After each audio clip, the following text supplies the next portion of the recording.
Top quality और consistent performance के लिए सिर्फ सिल्वर पंप नाम याद रखना। 32 એરપોર્ટ પર રાબેતા મુજબ કામકાજ શરૂ કરવામાં આવ્યું છે। ગુજરાતના 8 એરપોર્ટ પર સિવિલ ફ્લાઇટ્સ શરૂ કરાઈ છે। ભુજ, કંડલા, મુન્દ્રા, નલિયા એરપોર્ટ પર કામકાજ શરૂ કરવામાં આવ્યું છે। કેશોદ, પોરબંદર સહિતના જેટલા પણ એરપોર્ટ છે એ તમામ 8 એરપોર્ટ કંડલા, ભુજ, મુન્દ્રા, નલિયા એરપોર્ટ પર કામકાજ શરૂ થયું છે। કેશોદ, પોરબંદર, જામનગર, રાજકોટમાં પણ કામગીરી શરૂ કરવામાં આવી। એરપોર્ટ ઓથોરિટી ઓફ ઇન્ડિયાએ જાહેર કર્યું છે સર્ક્યુલર અને સરહદ પર તણાવભર્યા વાતાવરણ બાદ 32 એરપોર્ટ જે પ્રમાણે બંધ કરવામાં આવ્યા હતા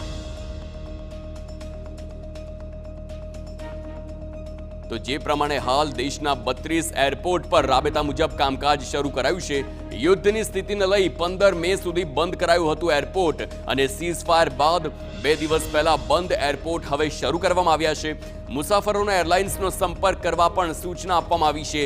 આ સારા સમાચાર એ મુસાફરો માટે જેમને હવાઈ મુસાફરી બંધ થતા તેમને તકલીફ વેઠવાનો વારો આવ્યો હતો એ તમામ મુસાફરો હવે પોતપોતાની જે એરલાઇન્સની જે ટિકિટ્સ બુક કરવાની હોય તેમનો સંપર્ક કરીને આગળ કાર્યવાહી કરી શકે છે। આપને જણાવી દઈએ કે 15 મે સુધી જે તમામ મોટા એરપોર્ટ્સની વાત હતી, આખી જે સૂચિ આવી હતી તે તમામ એરપોર્ટ્સને બંધ કરવાનો જે ઓર્ડર આવ્યો હતો, એક આદેશ આપવામાં આવ્યો હતો, પરંતુ હવે સારા સમાચાર એ છે કે આ તમામ એરપોર્ટ્સ રાબેતા મુજબ પોતાની જે કામગીરી છે તે ચાલુ રાખી શકે છે તેમ જણાવવામાં આવ્યું।